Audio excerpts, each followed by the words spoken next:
እኔ በህይወት የዘመን ለመጀመሪያ ጊዜ የመንግስት ቢሮ የሄድኩኝ ይሄን ፕሮጀክት ይዤ ነው። ሄጄ አላውቅም። በምስራቅ በምዕራብ ይገባም አላውቅም። ፖለቲከኛም ተዋውቄ አላውቅም። እግዚአብሔር በሚያውቀው ዘንድሮ ብቻ ሄድኩኝ። ሲጨንቀኝ አንዳንድ ጊዜ ነው ከመስሪያ ቤቱ ሄድኩኝ። ሲጨንቀኝ የምለው የጉባኤ አምላክ እርዳኝ ነበር የምለው። የጉባኤ አምላክ እርዳኝ። እኔና 64ቱ ደቀ መዛሙርት በገዳሙ የሚኖሩ መናንያን አንዲት ሰላም ለኪ ስንጸልይ ከአንድ ቢሮ ተፈርሞ ይወጣል። አንዲት ሰላም ለኪ ስንጸልይ አንድ ቢሮ ተፈርሞ ይወጣል። እንዲያው ይገርማቸዋል። አይ ቂርቆስማ መምህርነቴን ጠልጦት ነው የቂርቆስ ዕለት ለምን አንድ ነገር አይደረግም ስል የመጋቢት ቂርቆስ ዕለት ክቡር ርዕሰ መስተዳድሩና ቦርዱ እንደፈረሙ ሰማሁ ማለት ነው። ስለዚህ እውነትም በዚያ ድንጋይ ያመነ አያፍርም። ያ ድንጋይ ማን ነው? ኢየሱስ ክርስቶስ ነው። ዛሬ የመድኃኔዓለም ዕለት በጣም ይገርማቸዋል። የመድኃኔዓለም ዕለት እዚህ መሰረቱን እንድንጥል ያደረገብን ምክንያት የጉባኤያችን ጌታ ክርስቶስ ነው። እሱ ስለሆነ ያደረገልን መድኃኒቱም ክርስቶስ ነው። በዚህ ቦታም የሚተኙትን ታካሚዎች እንዲፈውሳቸው የምለምነው እሱን ነው። እሱ ራሱ ሐኪሞችን እጃቸውን እየተጠቀመ እንዲፈውስልኝ እሱን እለምነዋለሁ። በብፁዓን አባቶች ይጸልዩልናል። እነሱ እግዚአብሔር በዚህ ቦታ ተገኝቶ እንዲፈውስ ፈቃዱ ይሁንልን። ፕሮጀክታችን የሚያካትታቸው ይዘቶች የመጀመሪያው መልቲ ትራውማ ሴንተር አለው። መልቲ ትራውማ ሴንተር ማለት ምን ማለት ነው? ብዙ ጉዳቶች የደረሱበትን ሰው አንዴ የሚታከምበት ሴንተር ማለት ነው።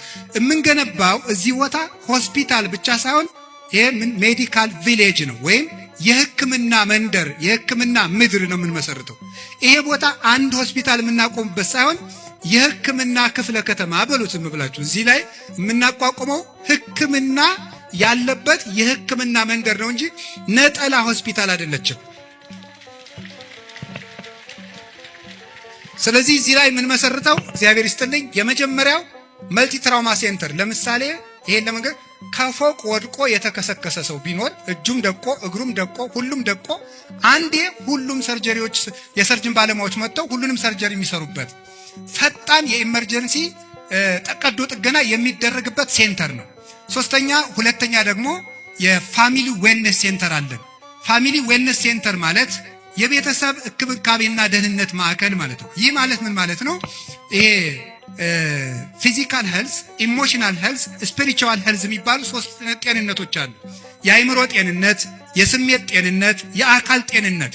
ስለዚህ በማማከር የትዳር ስልጠና በመስጠት የቅድመ ጋብቻ ስልጠና በመስጠት ቤተሰቦችን በማማከርና ጤነኛ የቤተሰብና የልጅ አስተዳደግ በመስጠት ኦርቶዶክሳዊ ብቻ ሳይሆን ኢትዮጵያዊ ቤተሰብ ጭምር ለመፍጠር የፋሚሊ ደህንነት ሴንተር ደግሞ አለው። ይህ ሕክምና ማለት ነው።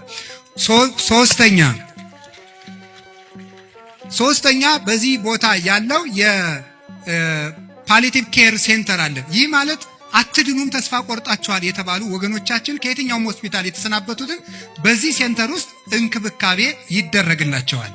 አራተኛ ደግሞ የዲያግኖስቲክ ሴንተር አለ። ይሄ ደግሞ ከልዩ ልዩ ቦታዎች የምርመራ እንዲያደርጉ ታዘው ለሚመጡ ሰዎች ምርመራ የሚደረግበት ሴንተር ነው ማለት ነው። ከዚያ ቀጥሎ የህፃናትና የእናቶች ማዘር ኤንድ ቻይልድ ሴንተር የሚባለው ነው። ይሄ ደግሞ የቅድመ ጽንስና ቅድመ ጋብቻ ማማከር፣ ቀጥሎ ደግሞ ጊዜ ጽንስ ማማከር፣ ከወለዱ በኋላ ክትትልና የህፃናት እንክብካቤና አስተዳደግ ሁሉ የሚሰጥበት የእናቶችና የህፃናት ማዕከልም በዚህ ቦታ እንገነባለን ማለት ነው። ሌላኛው ጠቅላላ ሆስፒታል አለን። ጠቅላላ ሆስፒታላችን የልብ፣ የኩላሊት፣ የካንሰር እና የሌሎች ህክምናዎች ማዕከልም አንዱ ማዕከላችን ነው። ከዚህ ቀጥሎ ደግሞ የቪአይፒ ህክምና አለ። ቪአይፒ ህክምና የሚባለው ድሃና ሀብታም የምንለይበት ሳይሆን ብፁዓን ሊቃነ ጳጳሳት፣ አባቶቻችን ካህናት፣ አባቶቻችን መነኮሳት፣ ሌሎችም የሃይማኖት ሰዎች ክብራቸውን በጠበቀ መንገድ የሚታከሙበት ከምዕመናን ጋር ሳይጋለጡ በብቻቸው ገብተው የሚታከሙበት የራሱ የመኪና መግቢያ ያለው፣ እንደገና ደግሞ ሀብታሞቻችን ውጭ ሀገር የሚሄዱት እንደው ለህክምናው ብቻ ሳይሆን ለሴፍቲያቸው እያሉም ስለሆነ ባለስልጣኖችም ጭምር ማለት ነው የእነሱንም ብር ብናስቀረው ብለን ነው።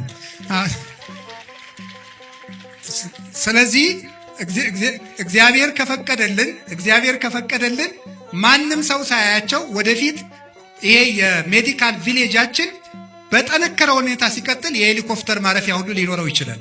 ስለዚህ እዚያ መጥቶ ማንም ሰው መጥቶ ታክሞ የሚሄድበት ማዕከል እግዚአብሔርን አምነን እንገነባለን እዚሁ ቦታ ማለት ነው።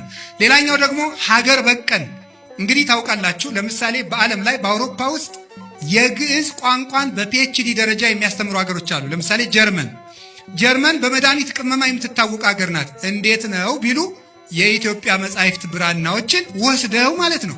እኔ ራሴ ጀርመን ሄጄ ሙዚየም ስጎበኝ እነዚያን መድኃኒት አያጅል የሚያቀምሱኝ መስሎኝ የት ነው ያሉ ብዬ ስል ፈረንሳይ ሙዚየም ሄጄ ወደ 3000 ብራና መጽሐፍትን በሶፍት ኮፒ ስቀበል እነዚህ መጽሐፍት ሲል አይ እነዚያ ሬር ቡክ ሴንተር ነው ያሉት፣ እነዚያ ጥቂት ስውር መጽሐፍት ውስጥ ነው የሚገኘው፣ ለእናንተ አይፈቀድም ብዬ አፌን በእጄ ጭኜ እጄን ባፌ ጭኜ መጣሁ።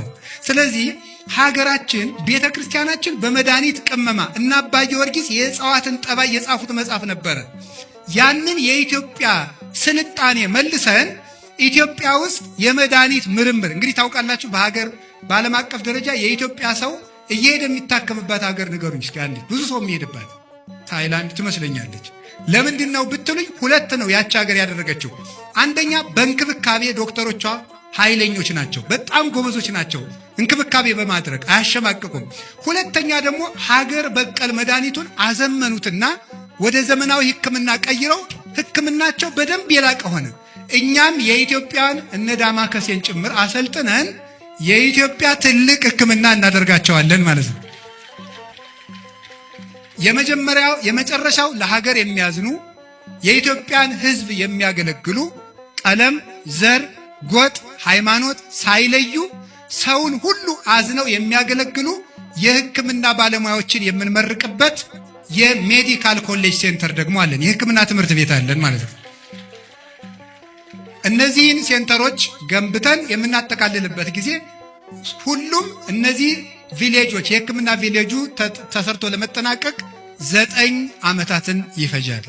ሁሉም ተሰርቶ ለማጠናቀቅ አሁን በወጣው በጀት 3.3 ቢሊየን የኢትዮጵያ ብር ይፈጃል።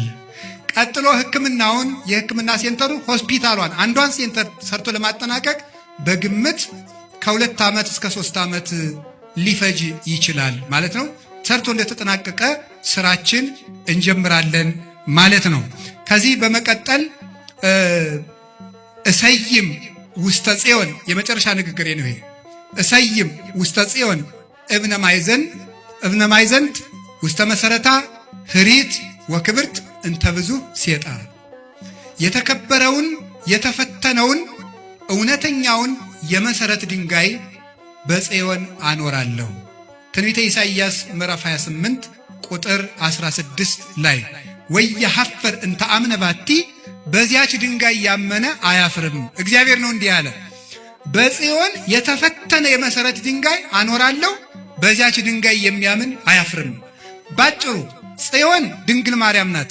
ጽዮን ድንግል ማርያም ናት። በጽዮን ውስጥ የተቀመጠው የመሰረት ድንጋይ ኢየሱስ ክርስቶስ ነው።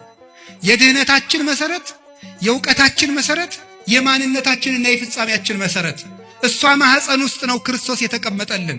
በዚያ ድንጋይ የሚያምን አያፍርም የተባለው በክርስቶስ ያመነ ሰው ሁሉ ዛሬም እስከ ዘላለሙ ድረስ አያፍርም። እኛ እውነት ለመናገር አለማፈራችን የፈቀዱልንን ባለስልጣናት ላመሰግነኝ። አለማፈራችን የሚያሳየው እንደው ባለስልጣኖቹ በጎ ስለሆኑ ብቻ ሳይሆን እግዚአብሔር ልባቸውን ስላላራው ጭምር ነው ማለት እፈልጋለሁ። ምክንያቱም የክርስቶስን ለነሱ መስጠት ስለማልፈልግ የነሱን ልናገረው ነው።